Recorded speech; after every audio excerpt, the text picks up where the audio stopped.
Well, on behalf of the Human Flourishing Program at Harvard University, I would like to welcome you to our Symposium on Love in World Religions.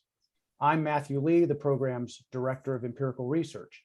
I'd like to thank the John Templeton Foundation for generous support and note that the views expressed today do not necessarily represent the views of the foundation. I'd also like to thank Dr. Yudit Greenberg for her help in organizing this event and for participating as one of our distinguished panelists. The title of this event was inspired by her excellent 2-volume Encyclopedia of Love in World Religions. The Human Flourishing Program is directed by Dr. Tyler Vanderweel and is housed within Harvard's Institute for Quantitative Social Science. It aims to study and promote human flourishing, which might be defined as complete well-being, to develop systematic approaches to the synthesis of knowledge across disciplines. Today's event is part of our program's long-term research project on interpersonal love, which is grounded in the writing of the Christian theologian Aquinas on the contributory and unitive aspects of love. This symposium explores non-Christian perspectives on love for their own sake and, in part, to identify points of resonance and tension with the conceptual and empirical work of our long-term project. Contributory love involves the disposition to desire the good of the other, and unitive love involves the disposition to desire to be in relationship with the other. The 4 traditions under consideration today are Buddhism, Hinduism, Islam, and Judaism. As our project continues to unfold, we will consider other traditions as well. So consider this a conversation starter. I'll advance to the next slide so you can see the panelists. We'll begin our symposium by inviting each panelist to give a 20-minute presentation on how their expertise on a particular religious tradition is beneficial for understanding interpersonal love. We will then have a 15-minute panel discussion, followed by 20 minutes of questions from the audience. At that point, we will use the Q&A box feature of Zoom for questions, and I will read the questions to the panelists. We anticipate a rich discussion of how the 4 religious traditions offered here construe the nature and significance of love for others and also for God or the transcendent. So we will start with Dr. Karma Lekshi Somo, Professor of Religious Studies at the University of San Diego, who will be talking about the Buddhist tradition. Greetings, Dr. Somo. Welcome. Aloha, good morning. It's still morning here in Hawaii, and the birds are singing. So I'm very happy to join you, and thank you for inviting me. Buddhism went first because it's going by the alphabet. When I was a kid, my name started with Z for Zen. And so I was always in the back row, usually with a comic book in my textbook. But this morning we're first. So I'll start out with trying to share something about the Buddhist tradition. Now, His Holiness the Dalai Lama says that love is instinctual for human beings. And he gives us evidence of that a baby, as soon as it's born, reaches out to hug its mother with love. He imagines, maybe, sometimes I think maybe the baby is hungry, but anyway, he uses this as proof that human beings have an innate capacity for love and an innate fondness for one another. It's a good starting point. The idea in Buddhism, it's a central principle, love for all living beings.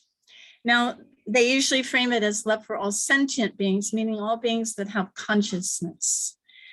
You can love trees, you can love flowers, but their main concern in the Buddhist traditions is love for sentient beings, those who can feel.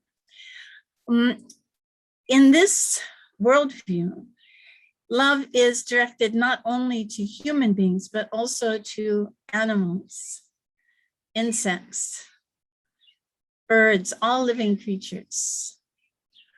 And that's a little bit perhaps a stretch or different from other religious traditions, some other religious traditions. So working on loving kindness for mites, living in the country here off the grid, you get all kinds of critters. So it's a nice practice actually to send loving kindness even to the ones who are a bit annoying that get into your food, even your fridge, right? So in this worldview, no one is excluded. All living creatures are included. And not only that, but included on an equal basis. The ideal then is to generate loving kindness equally for all sentient beings.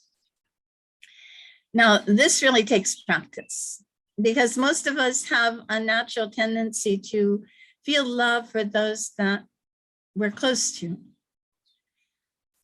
And that's also very natural. At the same time, if we're going to learn to love universally, we need to learn, practice, train in loving all beings, even those that we're not fond of.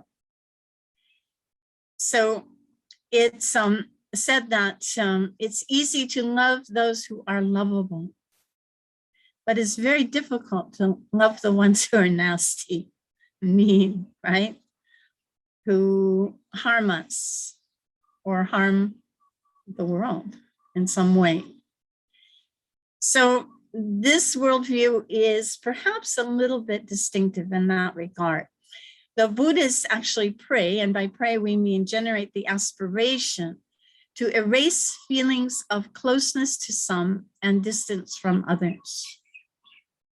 So that means that we would love everyone of all religious traditions, of all nationalities, of all genders, of all ethnic backgrounds, equally. And this takes practice. In the Buddhist traditions, love is termed loving kindness. So love and kindness are linked in this regard. And the idea is that loving kindness is pure of any expectations of return. We love without thinking about what we're going to receive from the other or others.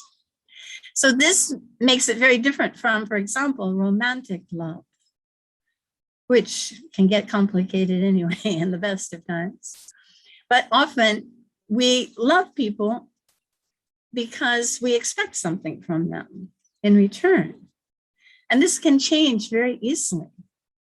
To love, expecting something in return is not considered love in the Buddhist traditions. That's a business deal.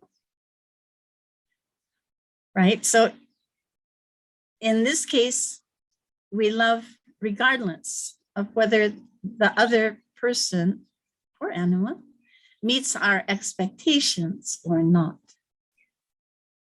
It's pure unconditional love. Now, love is taught in many different ways in the Buddhist traditions. The Buddha taught for 45 years, so he framed it in different ways. One of the most common presentations is loving kindness as part of the 4 divine abidings.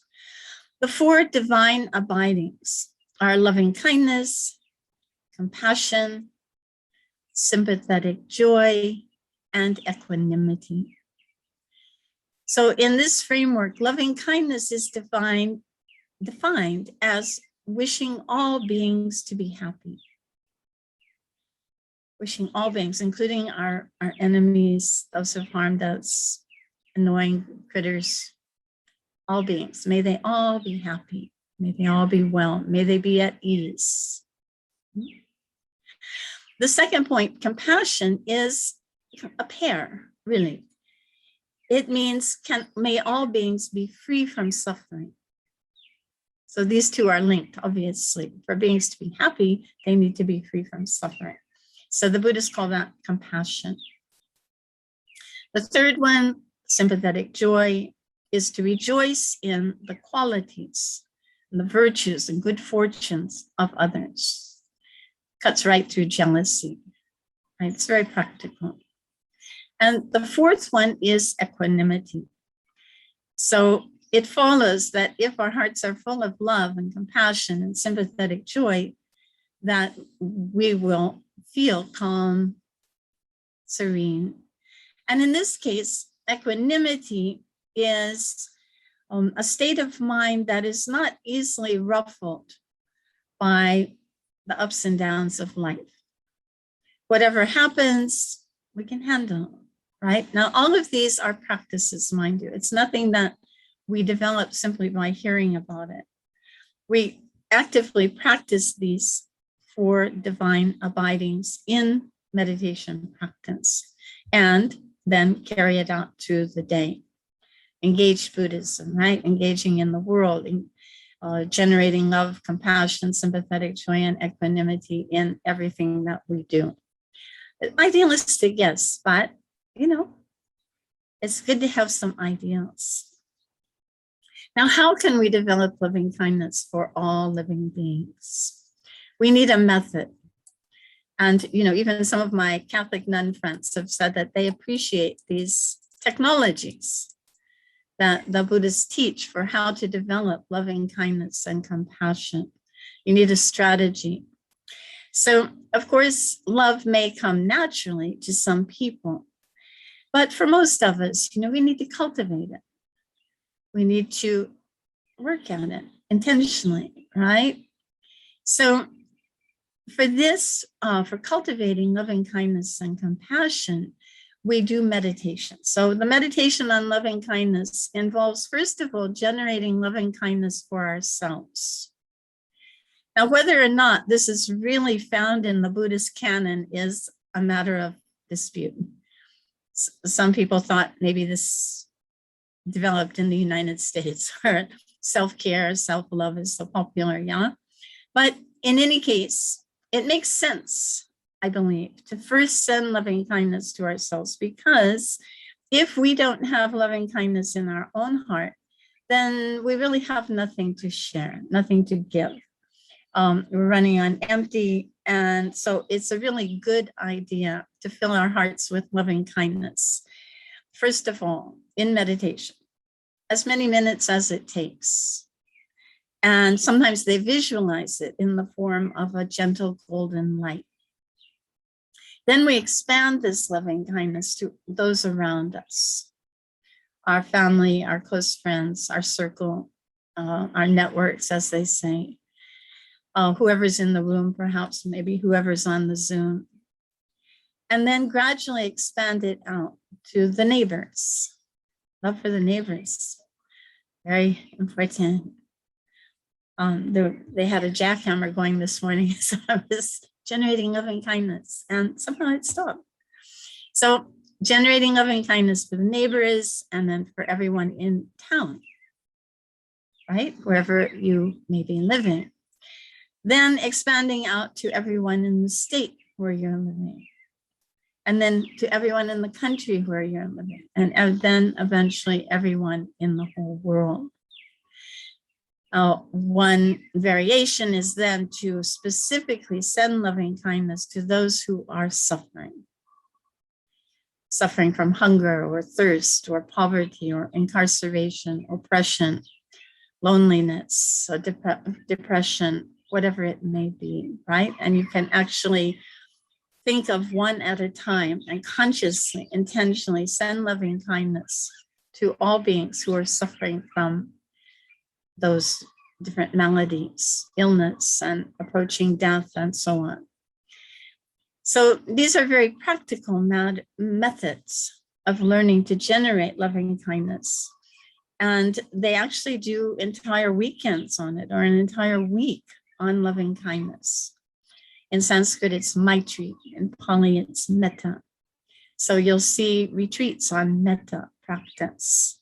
And you'll spend a whole weekend, a whole week, generating loving kindness for all living beings.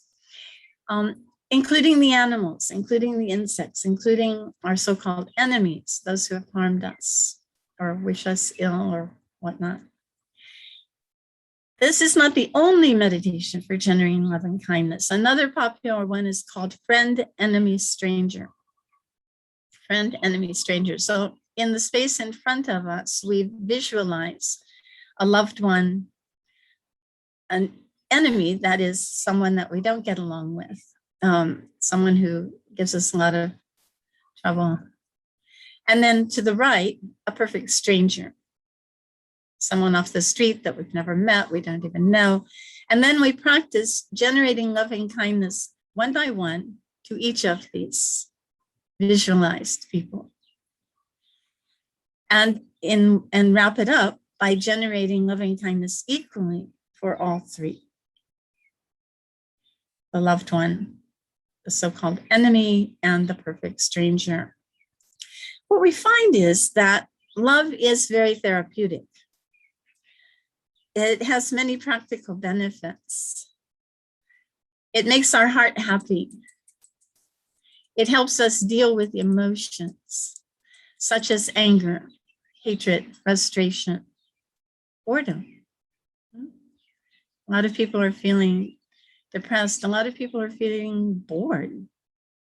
But instead of feeling bored, we can sit and generate loving kindness for the whole world. And then we feel happy. With love in our hearts, then also, it has social ramifications, because with love in our hearts, we become a light for others. And then other people also become hopefully more loving, because that light, the light of loving kindness, just naturally rebounds to us. It's kind of a response, and it increases our own well-being, right? Hatred and anger are very ugly emotions, and love is the antidote, right? In fact, recently I've been thinking that whatever the question, love is the answer. So instead of feeling lonely, instead of feeling deprived, we feel content, we feel grateful, right? So the Buddha taught that ultimately we create our own suffering and our own happiness. By generating love for all beings, we create happiness for ourselves and others. So it's a win-win. In fact, if we go more deeply into it, we'll find that anger and hatred are rooted in self-interest, what the Buddhists call self-cherishing, cherishing ourselves more than others. A massive delusion. I mean, how do we imagine that we are more important than the billions of others? Especially if we factor in the non-human, animals. And so by generating loving kindness to all these sentient beings, we feel just overcome by love. An 8th century Indian master named Shantideva said, "The root of all happiness is cherishing others. The root of all misery is cherishing ourselves." So this is a big philosophical discussion when we get into these issues. And it also is a practice, that takes this beyond what we've talked about so far. The idea of actually taking responsibility, generating loving kindness and compassion to such an extent that we eventually decide that we will take the responsibility for liberating others from suffering. Now, some of this is rooted in a worldview that includes multiple lifetimes, infinite world systems. So it really gets vast very quickly. So when we consider generating loving kindness for all sentient beings, we're not limited to planet Earth. We're talking about loving kindness for all beings in all world systems, which scientists now agree that inevitably there must be in other world systems conditions for life, whatever kind. So I'd like to wrap up with the favorite prayer of His Holiness the Dalai Lama. And it comes again from the great Master Shantideva's work, the Bodhisattva's way of life. The Bodhisattva is one who is working to become fully awakened in order to help liberate all beings from suffering. And the end, one verse from this classic text says, "For as long as space remains, for as long as sentient beings remain, until then, may I too remain to dispel the miseries of the world." So with loving kindness in our hearts, we have a good chance of helping to dispel the miseries of the world, not only now in this brief lifetime, but into the future, because for the Buddhists, in this view that we don't just live once, but we live it, again and again until we get it right. And they believe that even the next Buddha to come will be named Maitreya, which means loving kindness. So by cultivating loving kindness now, in this lifetime, moment to moment, starting now, we develop a happy habit, an inclination, so that in the future, love becomes intuitive. It becomes instinctual. It becomes easy to generate love for all living beings. So thank you for your kind attention. May you all be happy. May you all be peaceful. May you all be full of love.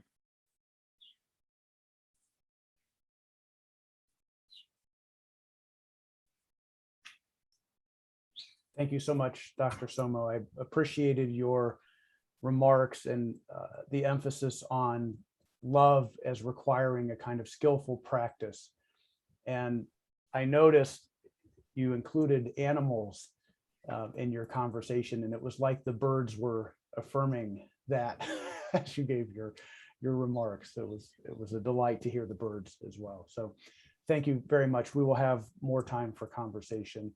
But I would like to now turn to the Hindu tradition, and I'm happy to introduce Dr. Rita Sharma, who is Director and Associate Professor of the Mira and Ajay Shingal Center for Dharma Studies and Chair of the Department of Theology and Ethics and core doctoral faculty at Graduate Theological Union. Welcome, Dr. Sharma. Pleasure to be here. And I want to thank the organizers for, and my good friend Judith for organizing such a fascinating topic. And thank you to Lekshe for a beautiful rendition of love in Buddhism. I want to talk about love in Hinduism with very great care because like everything else in the Hindu world, there are vast and variegated ways in which this can be approached. And so let me, if I might just screen share, I'll just show you two quick images and then I will stop screen share. So let me just give you a sense that, so the idea here in the Hindu world is that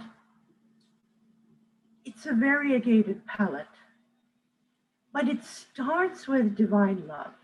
It starts with the concept that love is not something we develop and then we project onto our notion of supreme reality.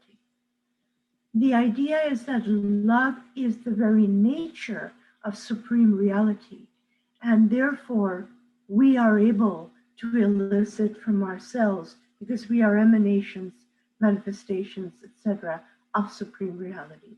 So this is a picture, very well known, love in the Hindu theological tradition, Radha Krishna.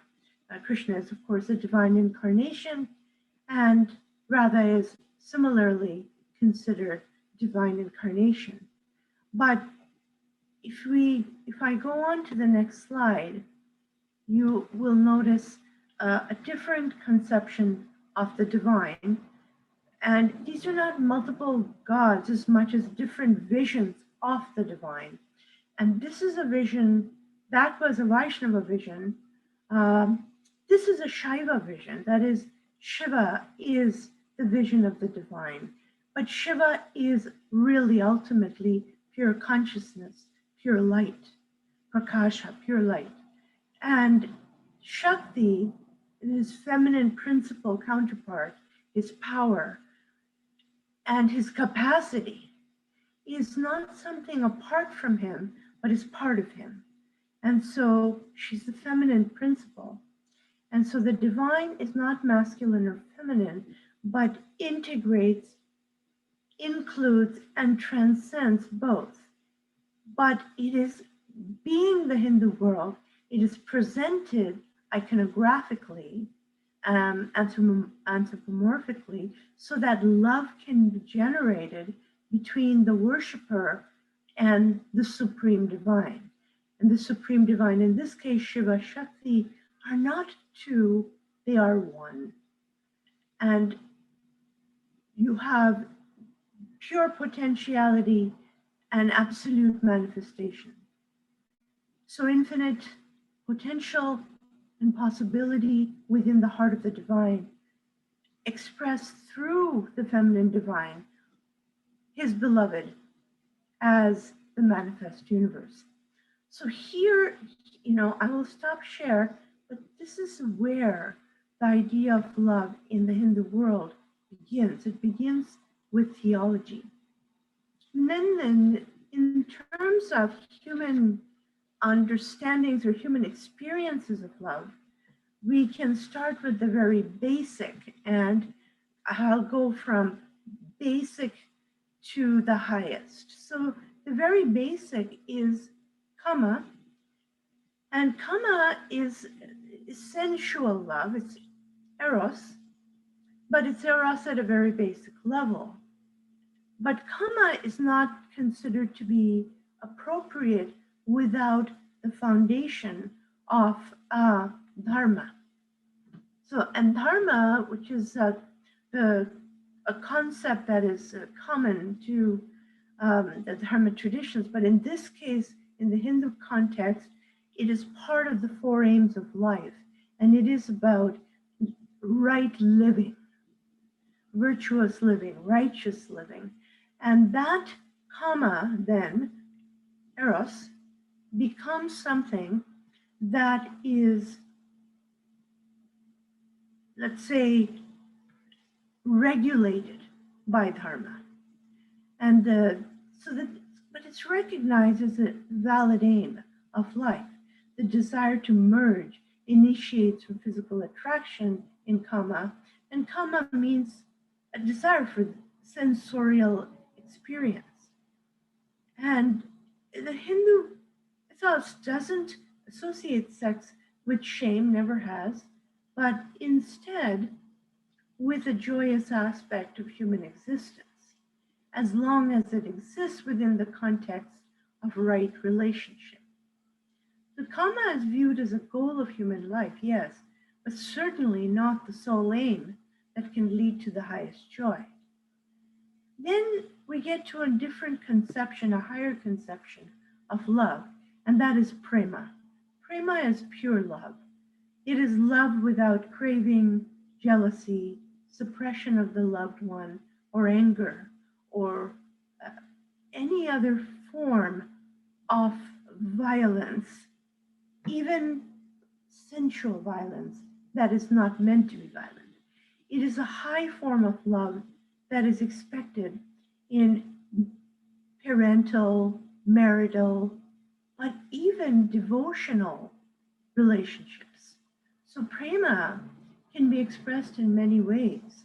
And this understanding that love is multi-contextual is best expressed in the sophisticated theology, the theological psychology of emotions.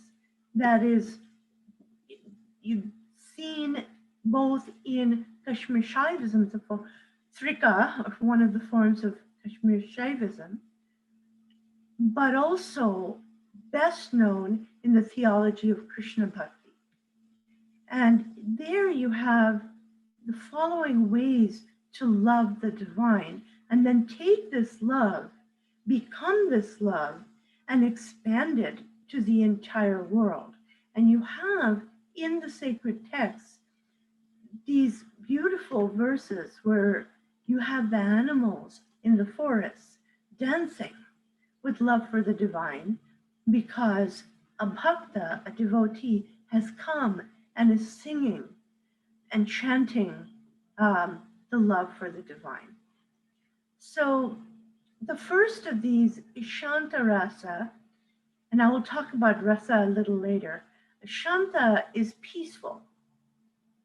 Shanti is peace. Shanta is a peaceful emotion. And so here is a love that is peaceful, that is contented. And then the second level after that is Dasya Bhava, that is the mood of someone who wishes to do service to the divine. And then we take that and we expand it to the world, and it becomes service to humanity, to the ecosphere, to all sentient beings. And so Dasya Bhava is a mood of loving service. Then you have Sakya Bhava, which is friendship. It's philia. It is brotherly love, but it is something, it is being a friend of God. And that, again, is internalized, embodied as an expression of friendship, a love of friendship towards all beings. Then you have the next stage, which is Vatsalya Bhava, where you take the position of someone who enters into the transcendent realm of the narrative theology of the divine incarnation, Krishna in this case, and he is worshipped as a baby, as a child, as an infant, as we do at Christmas with the baby Jesus. But the mood of it is that of the mother of the divine incarnation, Krishna, Yasodhara. So we are to love the divine as a mother loved him, as his mother loved him, his foster mother. And then we again embody this with a maternal love for the entire world, best embodied in recent times by the famous hugging saint, the woman saint, Amma or Amritananda Mai, who is well known in international circles. Finally, and this is considered the highest love, Madhurya Rasa, Madhurya Bhava, the mood of romantic love. And this mood is considered the highest because it is where union takes place. Go back to thinking of the pictures I showed you about the divine, because Madhurya Rasa is really a human expression of Father, Mother, God in love, producing the universe. And so the third category of love that I would like to share is this concept of rapturous intimacy, or Shringara. Again, it's a rasa. And that is a flavor of love, which is pure rapturous eros, which can elicit, enhance, and fulfill physical desire. But there would be no emotional feeling without true intimacy and profound interrelationship. This is where the Indian philosophical theology focused on the psychology of emotions, that I will talk about in a minute, developed a rich context to understand the various moods and emotions associated with love. And in the popular, since we're in kind of the flow of Krishna Bhakti theology, It is about the role of moods and emotions, particularly as they're related to this kind of romantic love. Again, echoing the sense of God, the interior life of God. It is love that colors everything. So this is the context in which Sringara Rasa is conceptualized. It is far more than just romance. It goes beyond eros, and it enters a realm of mystery that can only be opened by the secret key that the lover holds for the beloved. And that can be whether the lover is the human devotee and the beloved is the divine, or whether the lover is a human and the beloved is also human. And it includes, of course, affection, but also playfulness, care, loving service to the body of the beloved. The Sringara Rasa's best known context is, of course, Radha and Krishna. There are any number of pictures of Krishna painting Radha's feet, washing Radha's feet, combing her hair, winding flowers into her hair, garlanding her. So this is considered loving service to the body of the beloved. And it is celebrated in dance, in drama, in music, in poetry, and pilgrimage. We go to the fourth step now, and here I will talk a little bit about Maitri. I won't go into it deeply because it is the same in the Hindu tradition as it is in the Buddhist tradition. The idea of loving friendship, and Dr. Tomo has already explained it. Thank you, Lekshay. So Maitri is generous compassion, it is loving friendship. The Maitri Prema, or loving friendship, is akin to philia, but it is more intense in terms of depth of compassion or karuna, selflessness, generosity, and mercy. And it lacks all jealousy, all possessiveness. Maitri can arise in the human heart, not just for humans, but for all living beings. And we see this in the texts and practices that most affect the Hindu world, which are not the philosophical texts that we like to talk about in theology schools here, at least I do, but rather in the narrative theology texts and the great epics, because there you see divine incarnations who are in deep communion and friendship with living beings who are not human. So deer and a monkey who becomes, the expression of perfect devotion. In Ramayana, a bird who gives his life to try to save Sita, the wife of Rama, from being abducted. In Krishna Bhakti, he is surrounded by animals in all the paintings that fill a lot of spaces.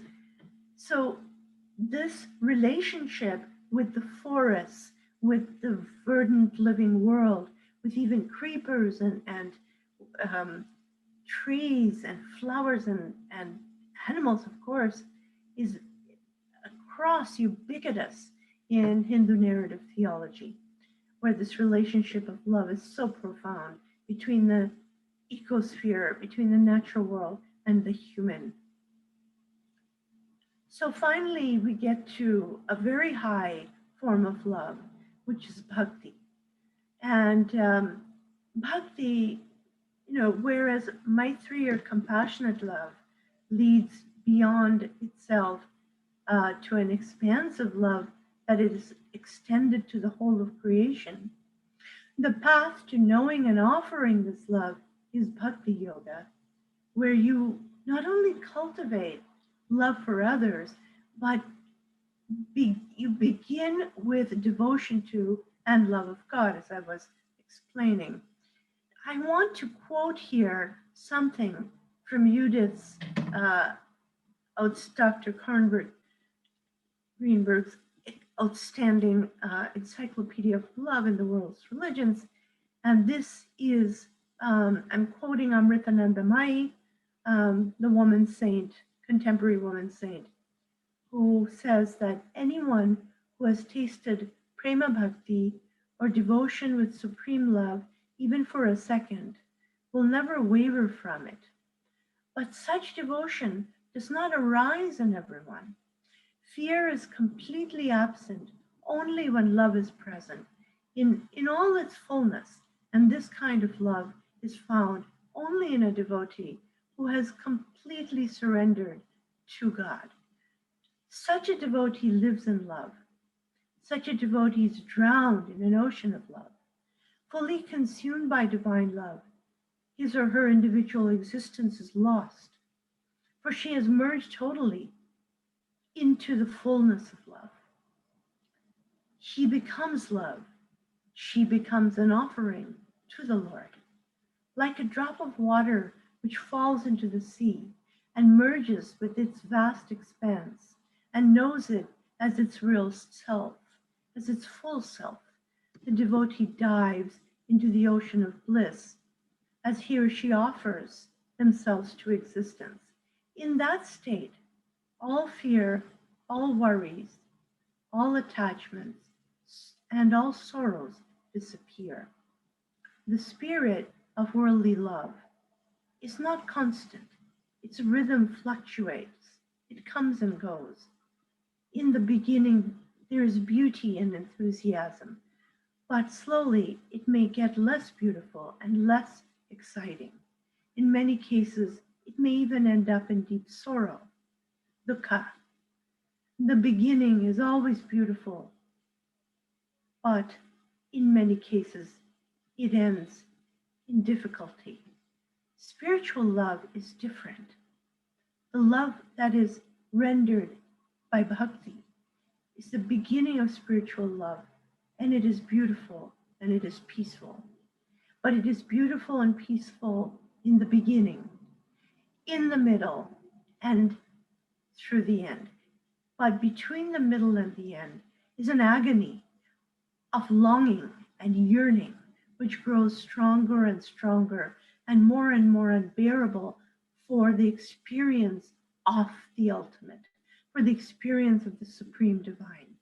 And this pain of love will prevail until just before it leads to the unity with the divine beloved. The beauty and peace of this unity is bhakti prema, and it remains forever. End quote. The bhakti theology of Gauriya Vaishnavism, which is very familiar in the West, one of its branches developed in the West and is known as ISKCON, offers a variegated palette of shades of emotive engagement with the divine. As I said earlier, a sophisticated psychology of emotions, that is Bhakti Rasa, is offered in this theological school. One of their websites, for example, offers a simple approach to the concept. Rasa in Sanskrit refers to savor, flavor, essence, or juice of a thing. In the context of Bhakti Rasa, rasa means something, a mellow, a taste, a savor that is sweet, that is full flavored from ripeness as in a fruit. Thus, rasa refers to the sweet taste of the fruit. And rasa is the juice, which is the essence of that sweet taste. So Bhakti Rasa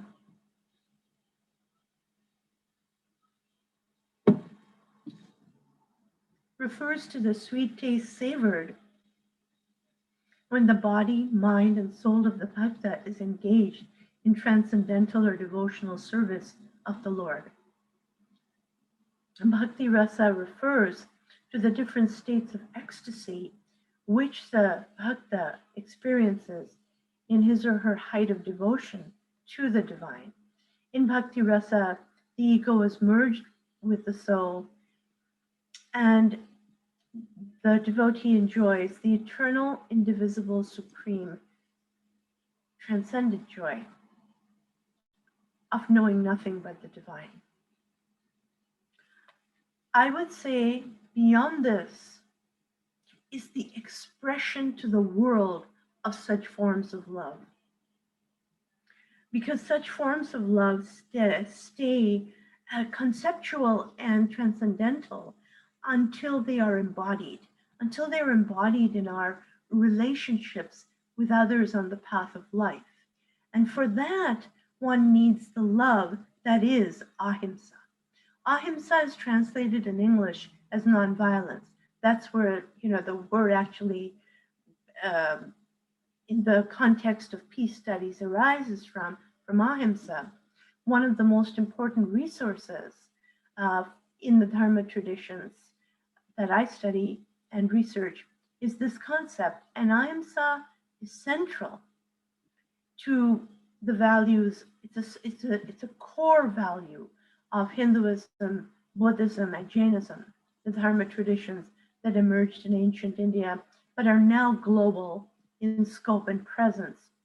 And often it is translated as non-harming and of course non-violence, but the depth and purpose of ahimsa is thereby diminished. Instead of viewing ahimsa as part of the binary of non-harming and harming, or violence and non-violence, it is more skillful to perceive ahimsa in relation to himsa as love and the absence of love. The sage Patanjali, around 100 Common Era, the author of the Yoga Sutras, regards ahimsa as the yogi's greatest vow, Mahavrata. In his commentary on the Yoga Sutras, the famous Vyasa defines ahimsa as the absence of injuriousness towards all living beings in all respects and for all times. So ahimsa is one of the cardinal virtues also of Jainism, where it is the first of the 5 great vows. And in Gandhi's view, no religion in the world has explained the principle of ahimsa so deeply and systematically as Jainism. And it is also the first of the 5 precepts of Buddhism. But in the Hindu world, it is ubiquitous. It is available in every theological school, expressed differently. And the 6th century Tamil scholar, for example, in a famous verse, rigorously taught about spiritual importance as ahimsa as moral action in the world. And the doctor, the physician who eventually became a renunciant, and many of his students became famous spiritual teachers of the 20th century.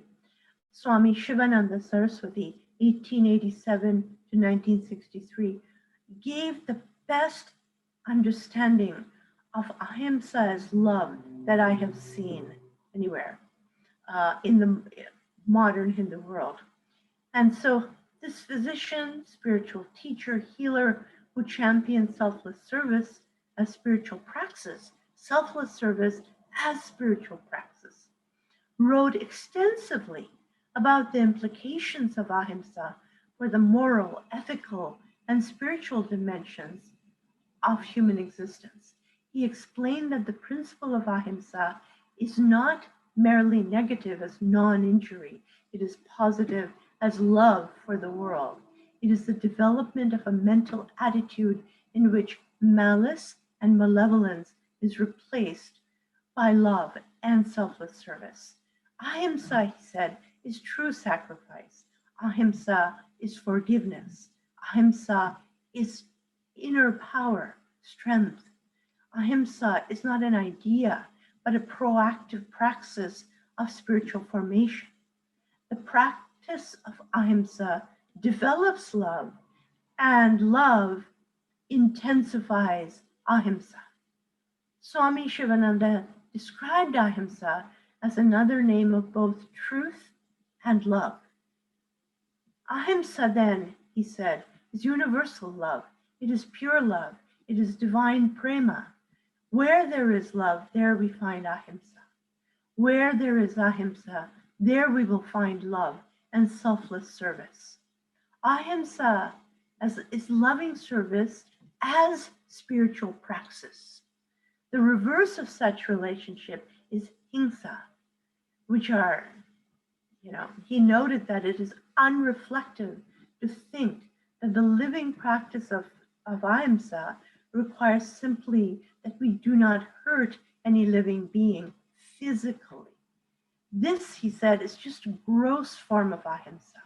The vow of ahimsa is broken even by experiencing contempt towards others, by harboring prejudice towards others, by hating others, by abusing others, by word or act, by speaking ill of others, libeling or vilifying, by thoughts of hatred, by uttering of lies, or by ruining another through untruth.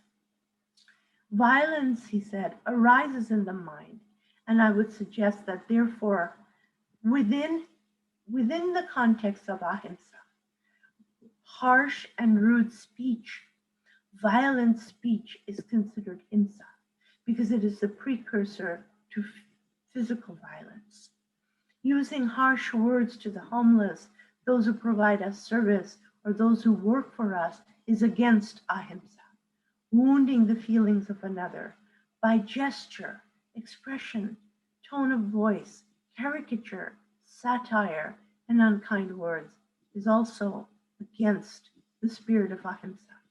Slighting another is ahimsa, is against ahimsa.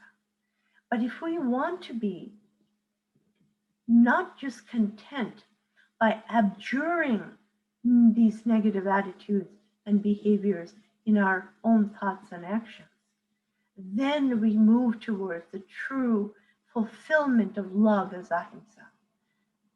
To approve of another's harsh actions is direct and wanton himsa. So to fail to relieve another's pain is against ahimsa. This is where we have this concept of allyship, which is wonderful and commendable. But at the same time, allyship says, your problem is yours. I'm here to help you with it. This concept is your problem is my problem because you are part of me and I am an extension of you. What ahimsa says is, this is not a philosophical position. This is not a religious belief. This is an actual fact. And we, sitting in the midst of a pandemic, know this to be true. Science tells us so. If you and I are in a room together, your breath becomes my breath. You become part of me in a visceral way. So, because the other is part of us, it is not enough to avoid the sin of omission, but to move forward. Dharma teachers across cultures and continents have agreed on this, that ahimsa, or supreme love, prema, is the highest practice. Ahimsa can be thought of as similar to agape love. It is the foundation. Dr. Sharma, I'm sorry to interrupt. I could listen for much longer, but we're a little bit over time. Yes. Would you be able to wrap up? Yes, I'm just wrapping. Thank you. So this is the foundation on which all relationships flourish, including that of individuals, communities, and nations. Thank you for your patience. Thank you so much. And it was wonderful for you to lead us through the Hindu understanding of the different forms of love from basic to highest, all of which, as you said, are rooted in the very nature of supreme reality. So thank you so much for those remarks. And we will now turn to a focus on Islam with a talk given by Dr. Tayeb Rashid, a licensed clinical psychologist at the University of Toronto, Scarborough. Thank you, Dr. Rashid. Thank you, Matt. And Dr. Sharma, I could listen to you on and on. There are so many notes that I took. It's not your problem, it is our problem. And I think we need philosophy embodied in actions of Himsa. As a young student, my first academic love was translating book on Indian civilization and living in Pakistan. That was another experience.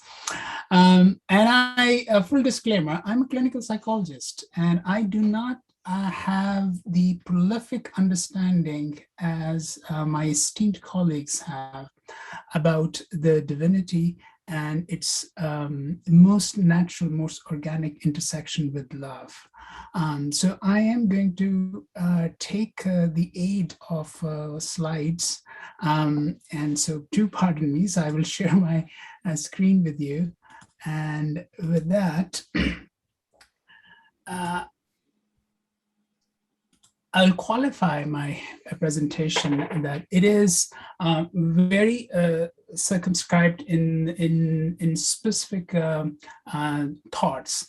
As a graduate student in psychology in early and mid 90s in Pakistan, I took some courses in mystic Sufi psychology, and that has stuck with me. Plus, I loved history, and so how the concept of love matures and flourishes in terms of psychological underpinning. That is going to be my topic. But I'm going to begin with this Turkish calligraphy. As you can see, this is a Quranic verse that we recite almost many times a day, and it is Bismillah ar-Rahman ar-Rahim, in the name of Allah, who is most beneficent and most merciful.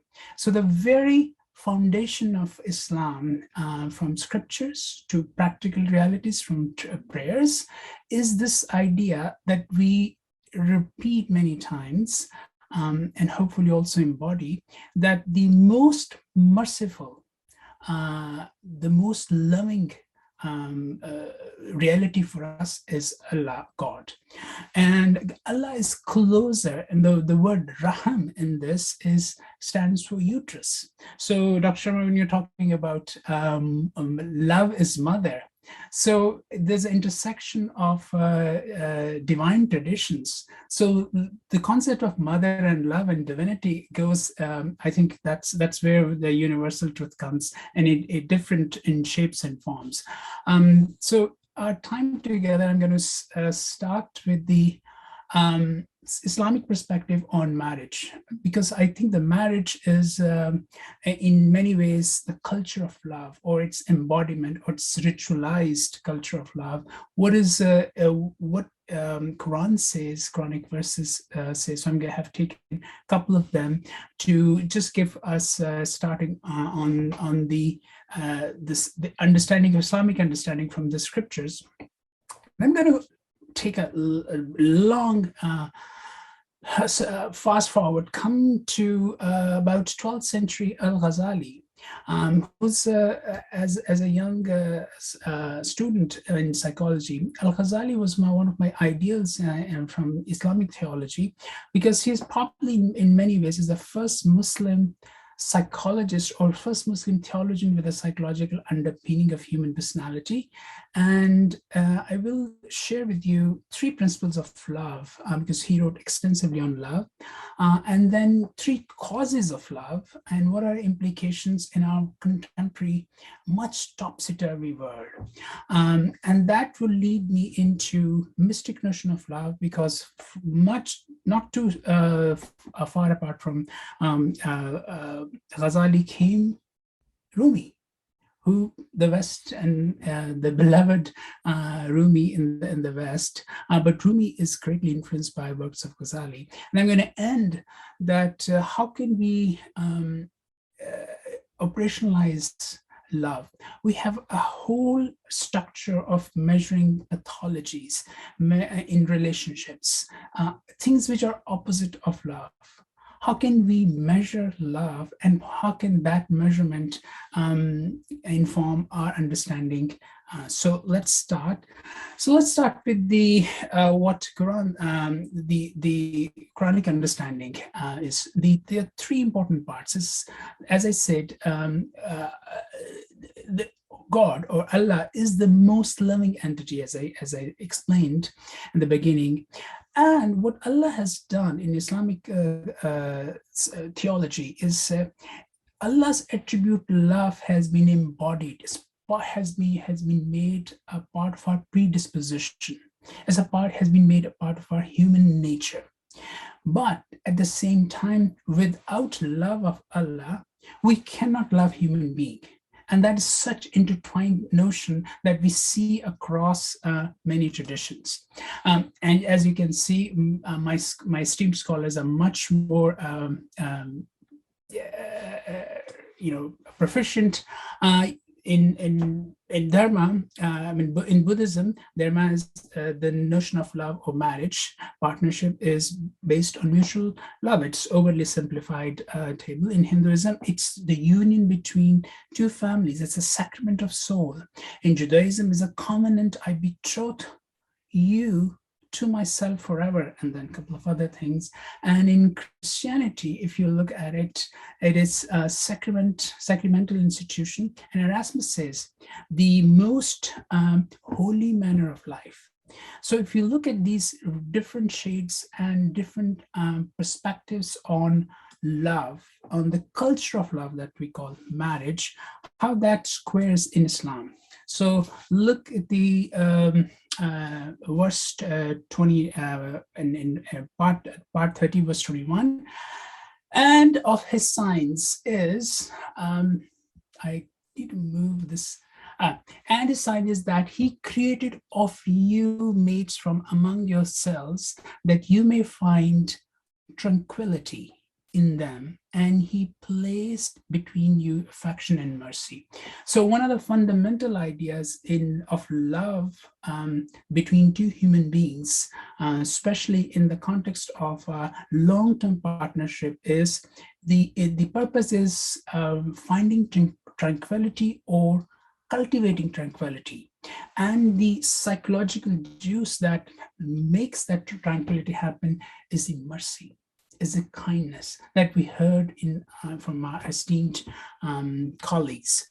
The other important part that I heard as I was growing up, this is one of my favorite quotes, is in two partners who are in a covenant of marriage, in a cultural celebration of relationship called marriage, Quran regards them as garments for you.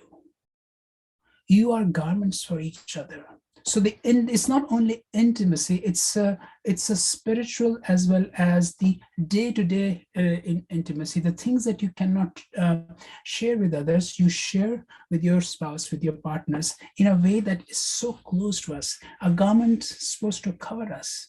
None of us are perfect, but our imperfections are clear or more evident to our partners. Now, with that in mind, that how Islam makes that partnership in tranquility and in intimacy, in very vulnerable intimacy, intimacy which is open to vulnerability. Let's fast forward to Islamic thought of Ghazali in 11th and 12th century. He's a Persian, one of the most prominent influential philosophers, theologians, and his seminal work, in my view, was actually on human psychology and human emotions, how they work in terms of relationships and in relationship to God. So my work is informed by these resources.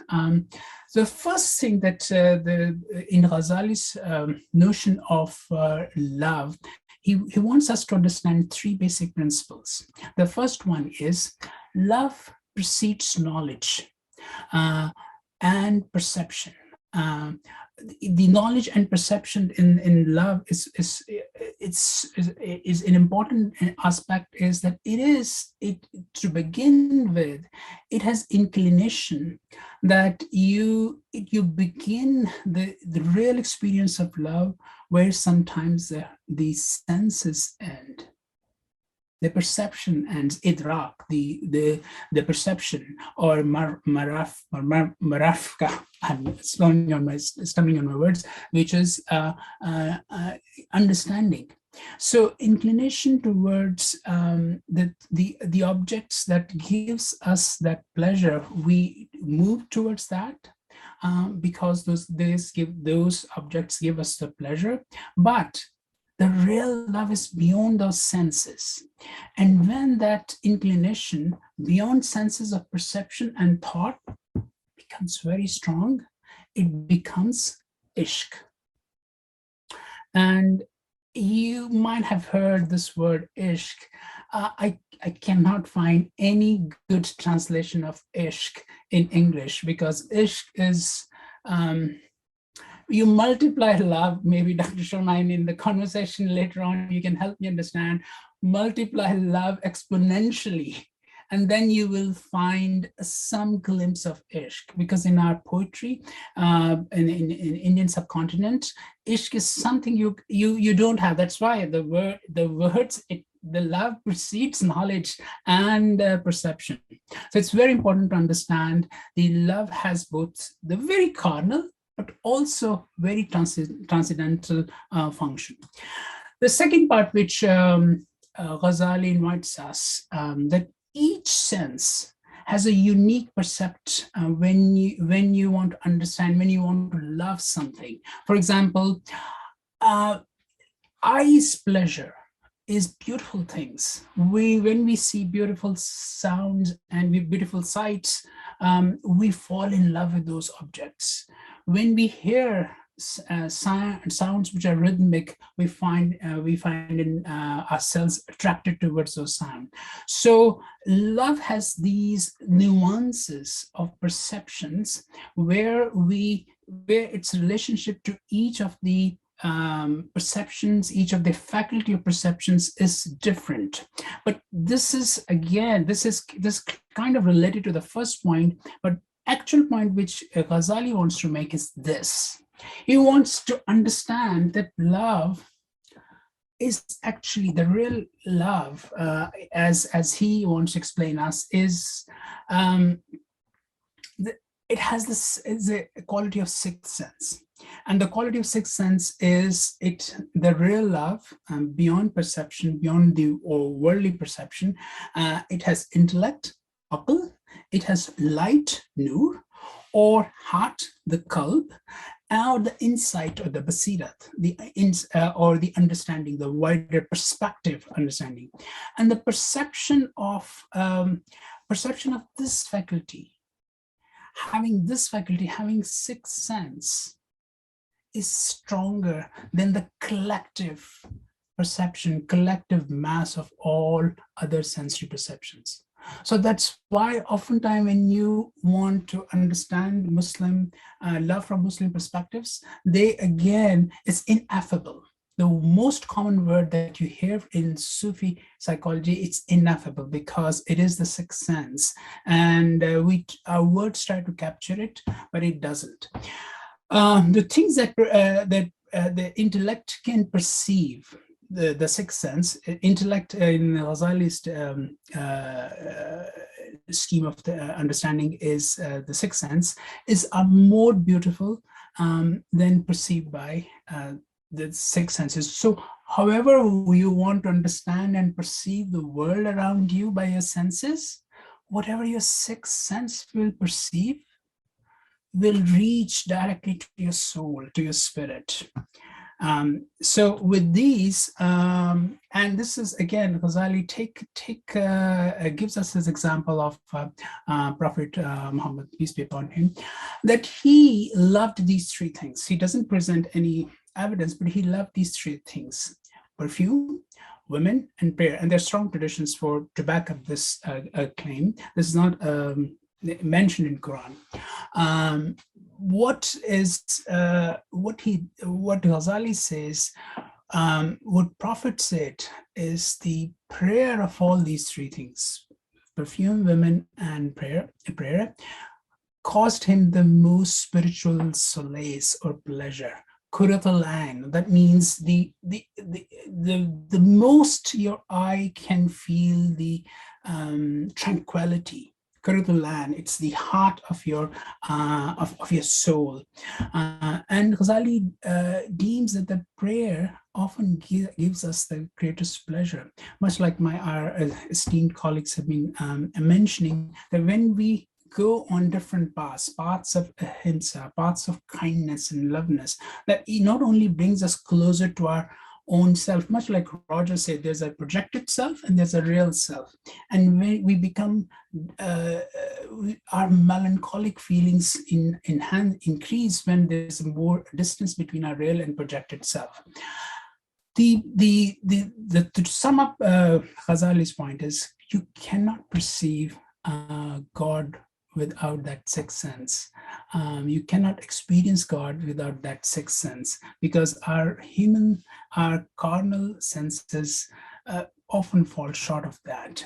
But Ghazali then asks us a very profound question, and that is it conceivable that one loves the other completely for their sake and not for own sake? Let's go back to Dr. Sharma's very, very, very profound question. And the question was, is it your problem? I'm standing with you, it's your problem.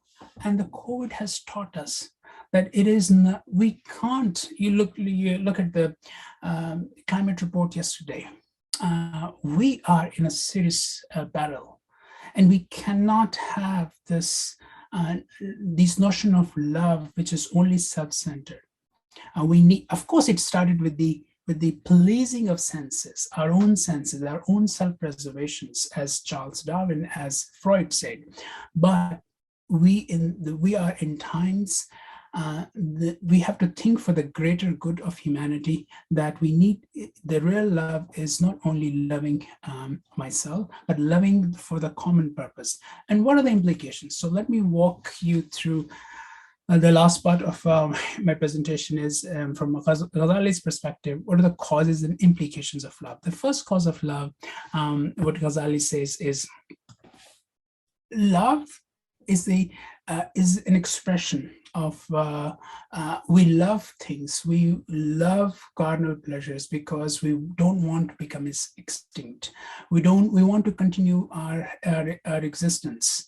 And we also don't want to continue our existence. We want to make things better for ourselves and for our family, for our loved ones. That's why, because of technology, we have worked on this for over the centuries, and wonderful sacrifices of human beings has brought us together. We are able to, despite this terrible pandemic, we still, if you look at the studies, of lots of indices that's going down, but one index that has gone up is altruism. So we have to find love which is based on the notion of coexistence. We cannot have love which is only at catering to our own needs. The second implication, ihsan, from Ghazali's perspective, is which is doing good, the good deed. It is a fundamental principle in all different ways, in different from dharma, from karma, from ahimsa, from ihsan in Islam, because it is in our DNA. Folks, why this pandemic was so hard for us? Because when we are in pain, we want to be with our loved ones. And we want to be helped, or we want to help, even if it's a stranger. Because when we do that, it elevates our existence. So implication is, as I said already, you can't have a narrow notion of love. We need to expand this notion of love by making more institution of altruism, making more institutional love and kindness, making more practices. There are so many things which combine us rather than divide us. As I said, as a 16-year-old, my first answer to my father was very conservative Muslim. I love India. And he said, no, you cannot love India because we're living in a post-partition times, because we have spent so much time and energy and resources in erecting those fortresses of hate. If we come together, we can make a better world, more altruistic world. The third one is, which is ideal state, which is not easy according to Al-Ghazali, and he says the love of a thing by virtue of itself, which is the ideal state, the moksha in Buddhism, not from any other means. So it is and if you look at the contemporary well-being culture, well-being research, people who are happy, they have purpose and meaning. And purpose and meaning, by definition, is you attach yourself to a cause which is greater than yourself. And it is not about you. It is about doing something. I'll give you, I recently was working with a client and we were discussing meaning and purpose. And young people, and they said, Dr. Rashid, I don't have any way how I can incorporate purpose and meaning in my life. And I said, okay, why don't give it a thought? Next couple of weeks later, they came and they said, I thought about it, and I'm deciding that every time I will come to your session, this is pre-COVID, I will pick up a plastic bag. And that will be a purpose. So purpose is not a grand thing. It can be a small acts which can enhance well-being. The last couple of minutes, I just want to, what is the essence? Well, when you sum it up, Ghazali's notion of love, God is both absolute beauty and the lover of all phenomenal beauty. Ghazali maintained to adore an object of beauty is to actually participate in the divine act of love. So there are lots of beauty, both in nature, both in actions, both in interactions. So essence of life, according to Ghazali, is the search and attachment, practical ways to the notion of beauty. You might have, most of you must be familiar with Rumi. And Rumi, who came 200 years after Ghazali, said, would you become a pilgrim on the road of love? The first condition is you make yourself humble as dust and ashes. Again, you cannot be very self-centered, self-focused in the journey to love divine and be also with yourself, because you'll get stuck in the maze of ego, what I call the ego. Often the traps of ego, the negative emotions stick with you and they keep you stuck in that maze. Rumi also continues to say that you have to keep breaking your heart until it opens. So if I would translate this into contemporary modern well-being psychology, Barbara Fredrickson's research has shown that positive emotion actually work like a flower of lotus. And when you experience love, serenity, joy, they open up. But you have to try to let it open. And Rumi was actually beautifully aided by his teacher, who's not many, some people know, but one of his greatest lovers actually his teacher, Shams. And Shams says, you will learn by reading, but you will understand with love. Let me end my presentation with I had a pleasure of working with some bright students, and this was back in 2005 when I was doing my postdoctoral training at University of Pennsylvania. what we did is, because we need to also, we have, again, as I said, we have lots of interventions to unpack psychopathology. We also need to unpack what works, especially in marriages. So this was a study, much older study, but I want to bring it because in the context of love. So it was arranged marriage couples, 98, who completed the strength measures as well as a measure of marital satisfaction, self-declared love couples. And then when we were looking at the data, there was another third group appeared. This was love come arranged couples. And then American couples, we compared them and they do lots of assessments. So for the sake of time, I will give you just two results for that. In marital satisfaction, we found that Pakistani love couples score significantly high than any other group on marital adjustment. We adjusted for all things that you're seeing. And on general happiness level, we found that Pakistani love and love come arranged couples are happier than US love couples and Pakistani arranged marriage couples.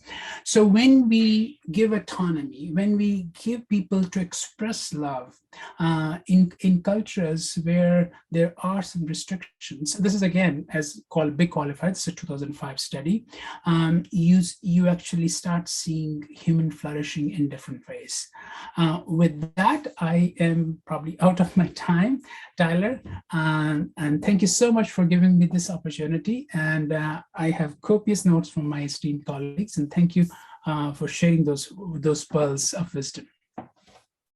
Thank you, Dr. Rashid. And so interesting to start with love being sort of beyond the senses and requiring a sixth sense, and then still presenting some empirical findings comparatively. So wonderful presentation. And we will turn to our final presentation with remarks on Judaism by Dr. Yudit Greenberg, the George D. and Harriet W. Cornell Endowed Chair of Religion and Director of the Jewish Studies Program and the Director of the Center for India and South Asia at Rollins College. Welcome, Dr. Greenberg. Thank you, Matt. So I'm going to share the Jewish story of love today. Kind of more like as a story. And thank you, Matt, for displaying my few images. So here we have Chagall, actually, responding via his paint and brush to depict one of the verses from the Song of Songs that actually is very inspirational for my story today, which is the verses, "Love is strong as death." So the Jewish story of love spans nearly 3 millennia and covers scriptures and commentaries, narratives, commandments to love, erotic poetry, medieval philosophy, theology, Kabbalah, Hasidic thought, liturgy, and modern philosophy. The story has its ups and downs, tensions, and paradoxes. From the perspective of the collective of the Jewish people as a whole, its long history of exile and persecution, some might assume that the biblical God does not embody the essence of love, despite having promised eternal commitment to its people. From the perspective of an individual's experience of love, the protagonists of the narratives in the Bible are often portrayed as parents, lovers, and friends who love others, yet are burdened with unreciprocated love or with the consequences of conditional love. In considering both vantage points, the biblical story of love highlights that love is both a gift and a choice, a deeply passionate desire and a commitment, a decision and an action. The answer to the question, but wait a minute, how can love be commanded?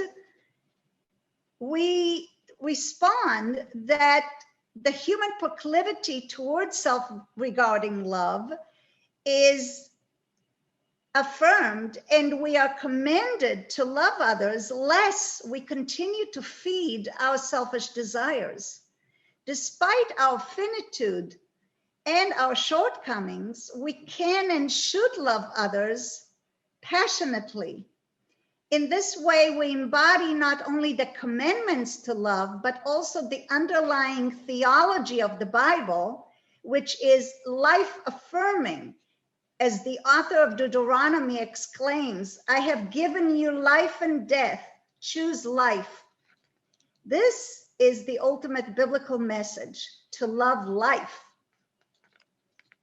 Narratives of interhuman love relationships in which the Hebrew term for love, ahava, is employed are abundant in the Bible.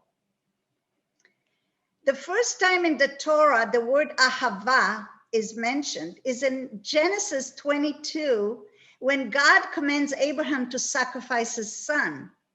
And he said to him, please take your son, your only one, the one whom you love, she'ahavta, yea, Isaac, and go away to the land of Moriah and bring him up there for a burnt offering on one of the mountains of which I will show you. Volumes and volumes were written about this horrific episode, which is contextualized by the biblical author as the divine test of Abraham's faith. With its ultimate reversal notwithstanding, this narrative can be seen as emblematic of the tensions and challenges of love as often portrayed in the Bible. The dialectics and paradoxes of love in the triangle of relationships between Abraham and Isaac and between them and God reveal the tensions between faith and ethics, between divine love and obedience, and parental love. Moreover, the Akedah, as it is called, the mere sacrifice of Isaac, also brings to light another dimension of love, which is understood in the Hebrew Bible, and that is the love of life itself. Other references to parental love in the Hebrew Bible include Genesis 25, which presents Isaac as loving Esau because he had a taste for game, and Rebekah loved Jacob. In Genesis 37, we read about Jacob, who loved Joseph best of all his sons, for he was the child of his old age, and he had made him an ornamented tunic. While clearly also wishing the best for their beloved children, Isaac, Rebekah, and Jacob had their own desires for their children dictate their actions, which instead of contributing to their children's good, resulted in a great amount of pain and suffering to them and to their families. Friendship is represented in the Bible in a more positive light than familial love. Perhaps the clearest illustration of such a relationship is that of David and Jonathan. For example, in Samuel 18, we read that Jonathan's soul became bound up with the soul of David. And it states, and Jonathan loved David as himself. And in Samuel 20, again, the same idea is reiterated. Jonathan, out of his love for David, adjured him again, for he loved him as himself. The book of Ruth also speaks of the special bond of Ruth and Naomi, her mother-in-law. When pressed to return to Moab by Naomi, Ruth exclaims, "Where you go, I will go. Where you lodge, I will lodge. Your people shall be my people, and your God shall be my God. Where you die, I will die. There I will be buried." The language used of the first couple of Eden, in the Garden of Eden, commonly understood to represent the marriage bond, as we just heard from Dr. Rashid, it says, therefore a man leaves his father and mother and cleaves, davak, to his wife. The same language, the same term is used of Ruth, who left her father and mother and cleaved, devaka, to Naomi. A question to ponder here is, do these accounts exemplify contributory or unitive love? An early example of romantic love expressed by a male is found in Genesis 29. So Jacob served 7 years for Rachel, and they seemed to him but a few days because of his love for her. Here, romantic love leads to marriage and is surprisingly sustained despite Rachel's procreative challenges and envy of her sister Leah. An entirely different genre of romantic love in the Bible is found in the Song of Songs, the most commented upon text by rabbis, philosophers, theologians, and mystics. The Song of Songs is unique in the Bible for several reasons. Firstly, it is the most passionate and extensive expression of love in the Bible. Secondly, it conveys a pattern of mutual love and desire.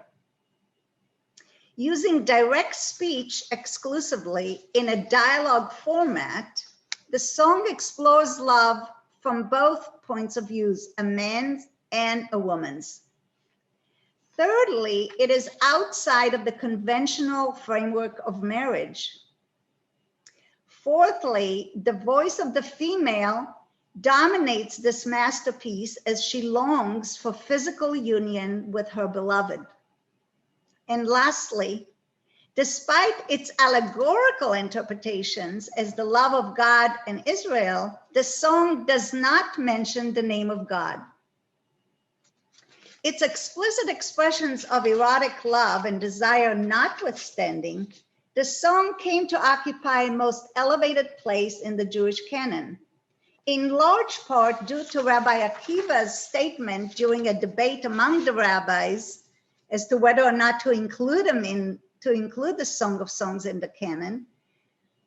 He declared, for the entire world was never so worthy as on the day on which the Song of Songs was given to Israel, since all of Scripture is holy, and the Song of Songs is holy of holies.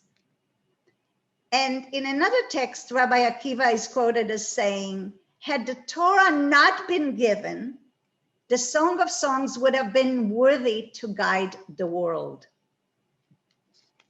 Since its inclusion in the Bible, allegorical interpretations explicating the love between God and the community of Israel and the love between Christ and the church contributed to the elevation of the song as the base text for spiritual contemplation for Jews and Christians. The song also offers an alternative relational model of understanding love between God and Israel to the explicit hierarchical one offered by the prophets, especially Jeremiah, Isaiah, and Hosea, who reinforce the image of Israel as a sinner who caused their marriage to go awry. Mutuality is what makes romance possible, although this does not mean that the dynamics of power operative in other biblical texts are absent in the song. The female is clearly anguished by her lover's frequent absence and acknowledges her vulnerability and lovesickness several times. Love in separation is a theme which is found in a variety of mystical literatures. In Sanskrit, for example, the term viraha is employed to describe the vicissitudes of separation and union of lover and beloved as applied to divine and human love.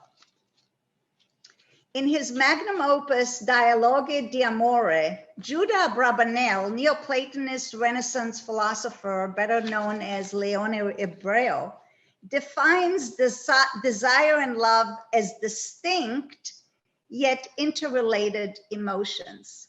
He says, love is the desire to enjoy in union an object recognized as good. Desire presupposes the absence of its object. Even when the good exists and is ours, we may yet desire, not indeed possession thereof, for that has already been achieved, but enjoyment of cognitive union with it. Such desire we call love, a desire to possess things we lack, or desire to enjoy its union, in union, those we have obtained. Both of these may be called desire, but the second one more accurately, love. Romantic and unfulfilled desire, while separated from one's lover, can also be viewed in a positive light, especially when the object of one's desire is God. The following statement by the medieval Jewish philosopher Moses Maimonides expresses the notion of a passionate desire for God and attests to the Song of Songs' pivotal role in his discourse on divine love. He says, "What is the love of God that is befitting? One should continually enraptured by it, like a lovesick individual." This Solomon expressed allegorically in the sentence, "For I am sick with love." This is from his text, Hilchot Tshuva. So now we turn to love as integral to the covenant and away from the poetics of love. So now we address the language of the commandments, which permeate and give shape to the historic covenant, or brit in Hebrew, between God and the Israelites, and this brit underlies the theology of the Bible. Here, I wish to emphasize the distinctiveness of the Jewish story of love, namely, that love is not only wisdom or a philosophical idea, rather, that it is also a commandment which stems from the notions of dialogical encounter and the responsibility for the other. As such, love signifies not only an emotional or a mental state, but a deeper embodiment as an action aimed at a specific person. This is poignantly illustrated in the people's response to Moses as they were receiving the Torah in Exodus. They said, "Everything that you commanded, na'aseh v'nishma, we will do and we will hear." Doing, the rabbis underscore, is prior to understanding. There are 3 love commandments in the Hebrew Bible: loving the neighbor, loving the stranger, and loving God. All 3 employ the Hebrew word ve'ahavta, and you shall love. These commandments in the Torah are part of the 613 mitzvot or commandments and cannot be thought of independently from the other commandments. Perhaps the best known of the biblical commandments is you shall love your neighbor as yourself. I am the Lord. That's in Leviticus 19:18. While the commandment has numerous correlates in other religious traditions, there is a highly intimate manner in which it is expressed, precisely because it invokes love. An example of other religious traditions, dictum to love the neighbor, is Confucianism. In the Analect, we read, "Is there any one maxim which ought to be acted upon throughout one's whole life? Surely the maxim of loving kindness is such. What you do not want done to yourself, do not do to others." Furthermore, the subsequent reference to God in this commandment, and you shall love your neighbor as yourself, I am the Lord, provides us with another rationale for this commandment. Love of neighbor is based on her status in the eyes of God. This commandment is a reminder not only of one's obligation to one's neighbor, but even more so of one's obligation to God. As I stated earlier, according to several medieval commentaries, the verb ahav, to love, signifies not only an emotion, but also an action. This observation stems from the fact that the verb ahav in this verse in Leviticus is followed by the preposition le, for or to. Literally, you should love to your neighbor as yourself. This commandment implies an action and could be articulated as do for your neighbor as you would do for yourself. Some commentaries suggest that loving our neighbor as ourselves is an ideal to strive for. This ideal is articulated as a sincere, unlimited concern for the well-being of others. Other interpretations emphasize that it should not simply be seen as a good advice, but rather as a requirement expressed in concrete acts. In the Mishnah Torah by Maimonides, a number of actions are elaborated as examples of neighborly love. These include visiting the sick, comforting the mourners, joining the funeral procession, and providing the bride and groom with all their needs. In contemporary times, Jewish activists, whether on behalf of combating climate change or supporting social justice issues such as Black Lives Matter, base their activism on the notion of Tikkun Olam, which literally means repairing the world, which many view as the logical imperative action of love, of loving your neighbor, a contributory notion of love. The second love commandment is found in Deuteronomy 10, and you shall love the stranger, for you were once strangers in the land of Egypt. Another version of the commandment is found in Leviticus. The stranger who resides within you shall be to you as one of your citizens. You shall love him as yourself, for you were strangers in the land of Egypt.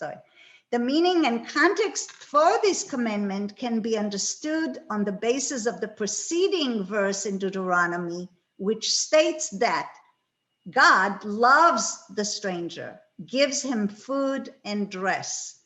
Having been strangers in Egypt, Jews are commanded to provide others with their needs as God did for them.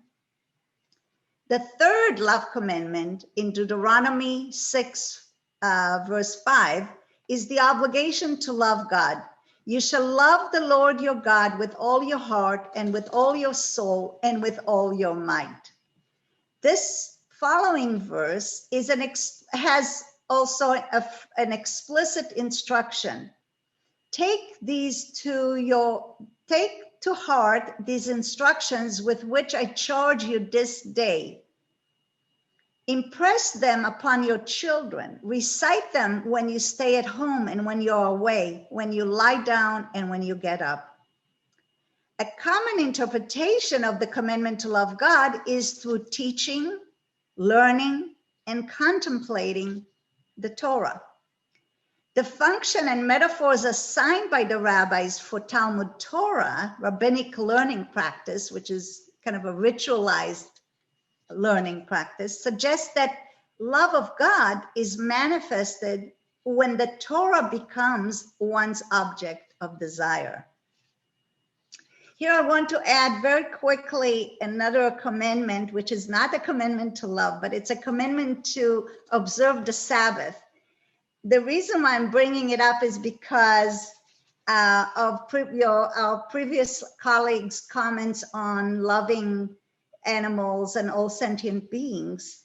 And the commandment to observe the Sabbath as a day of rest is actually meant, and it's stated so in the Bible, that it's not only meant for our well-being, but also for the well-being of our servants and even our animals, the donkeys and the camels and whatever animals were used in those days as working animals. So I think that there's something very profound about looking at the Sabbath as not only taking care of ourselves, but as also taking care of those around us, including the planet, because on that day, right, you're not supposed to do any such work, any work of farming.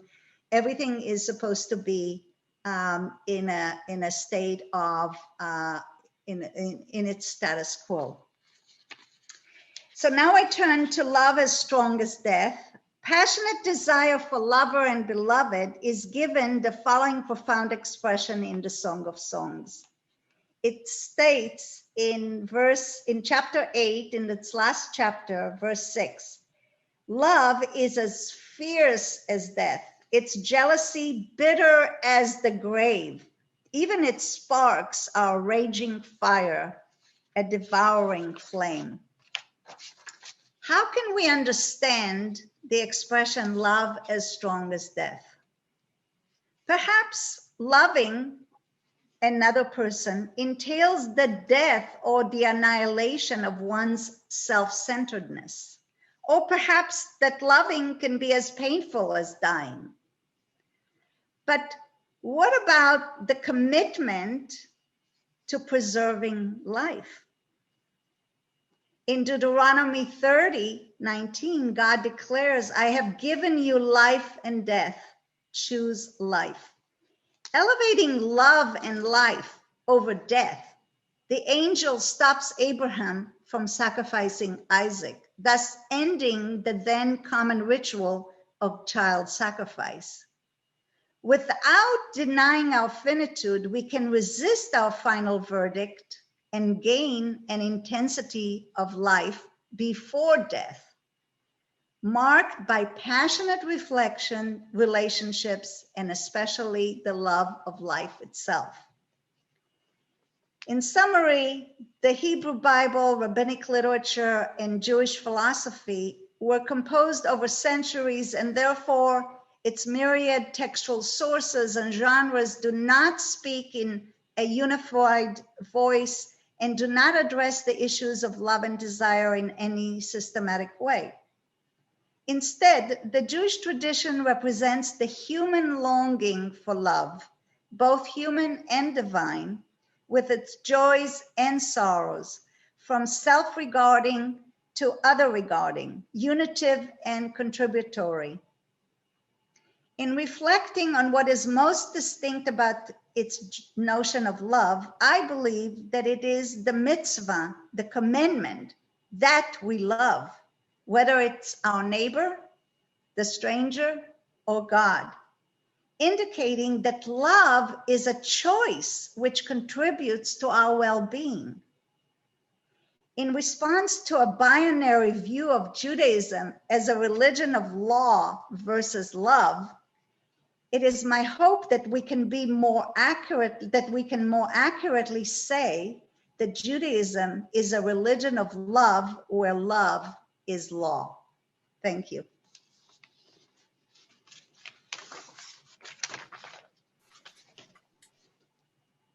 So thank you, Dr.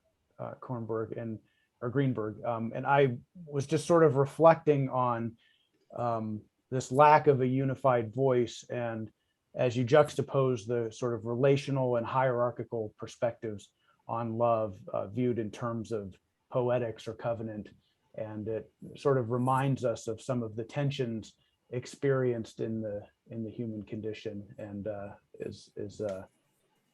does justice to such a complex and wonderful topic as love. So thank you, and thanks to all the panelists for sharing.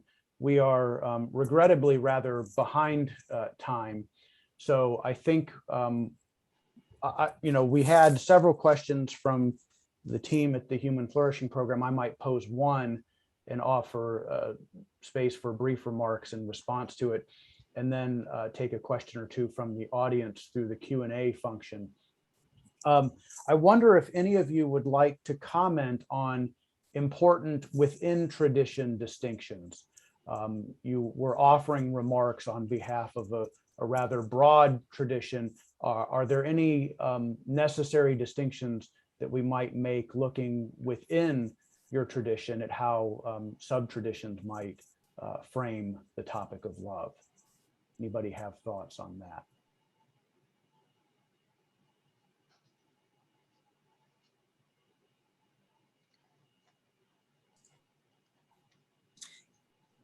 Well, I could offer a word, I suppose. In the Buddhist traditions, all followers really privilege the concept of love as an ideal and as something to put into practice.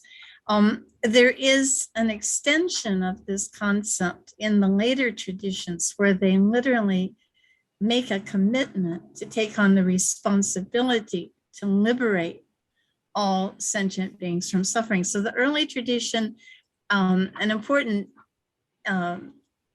missing piece that I wanted to bring up is that love is often related to the love of the mother's love for their only child. So in the Metta Sutta, the Sutra on loving kindness, it specifically talks about as the mother watches over her child, willing to risk her own life to protect her only child. So with a boundless love, should one cherish all living beings, suffering the whole world with unobstructed loving kindness. And this concept evolves over time in the later traditions, the Mahayana traditions, as a commitment that who is going to liberate beings from suffering? If not me, who? And then this bodhicitta, this thought, awakened thought or altruistic thought that I will take on that responsibility. So we can see here a distinction or an evolution, I would say, in the Buddhist traditions.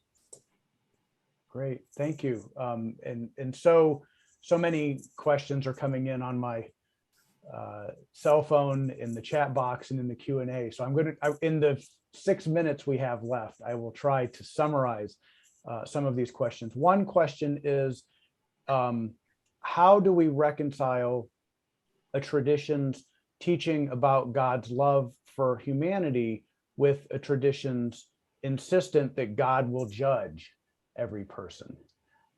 Any thoughts on that from the panel? Love and judgment, how do we make sense of those two concepts?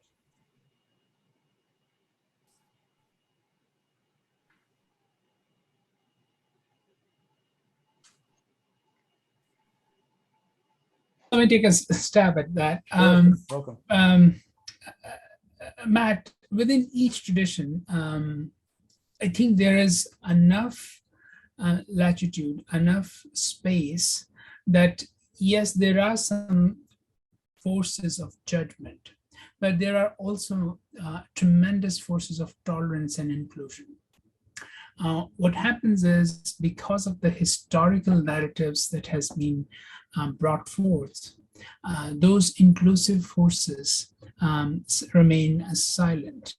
So I think, as I said in my presentation, there are much more that can combine, and that can combine us than to differentiate.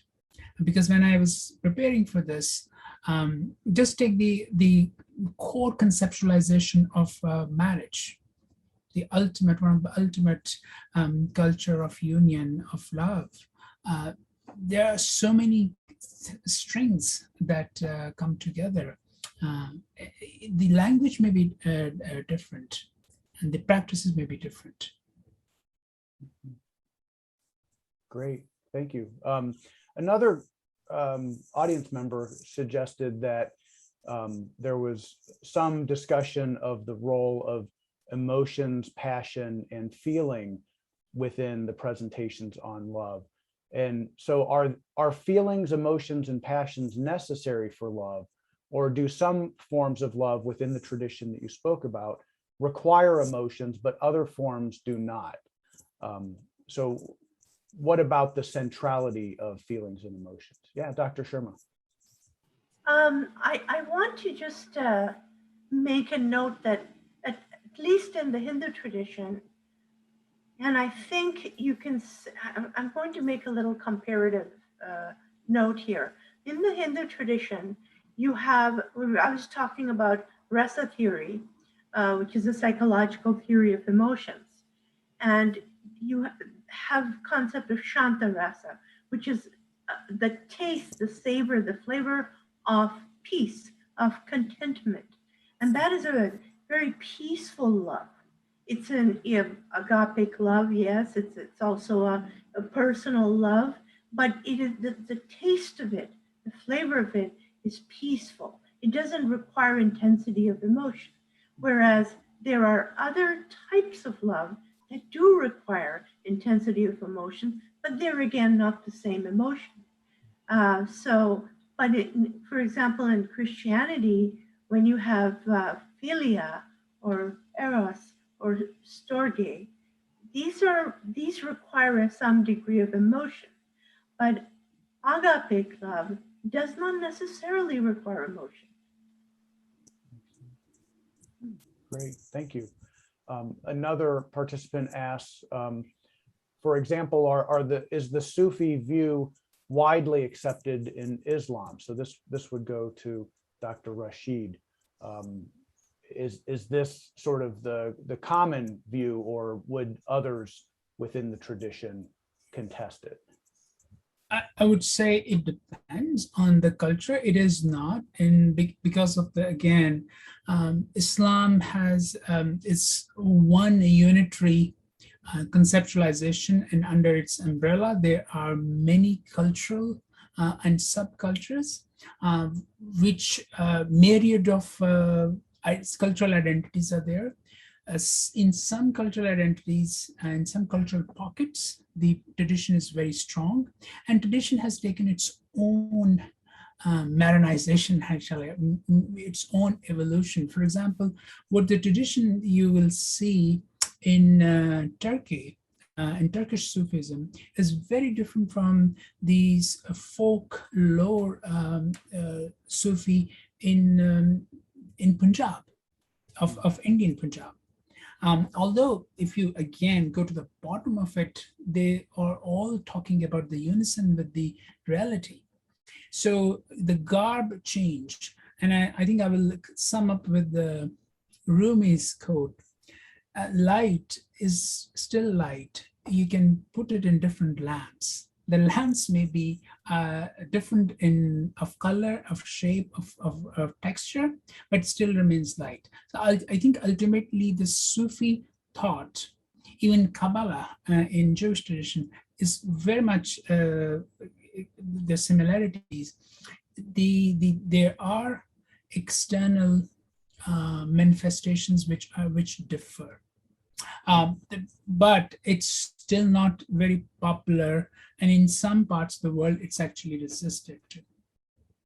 Wonderful, thank you. So unfortunately, we are out of time, but hopefully we will have an in-person event at some point in the future when that becomes possible. And so this is the beginning of a conversation. I really, from the bottom of my heart, thank the panelists for presenting such complicated and beautiful ideas in such a easy to understand way. So thank you all for doing such a remarkable job. I'd like to express gratitude to Plowman and Trenton for their technical support, as well as Brendan and Wojtek at the Human Flourishing Program for marketing and help organizing, and express gratitude again to the panelists and to everyone who joined our event today. We will post the video recording on our website soon, and you can check back periodically for updates about our project on interpersonal love, as well as our other activities. May the wisdom shared today enrich your understanding and expression of love in ways that promote flourishing. Thank you.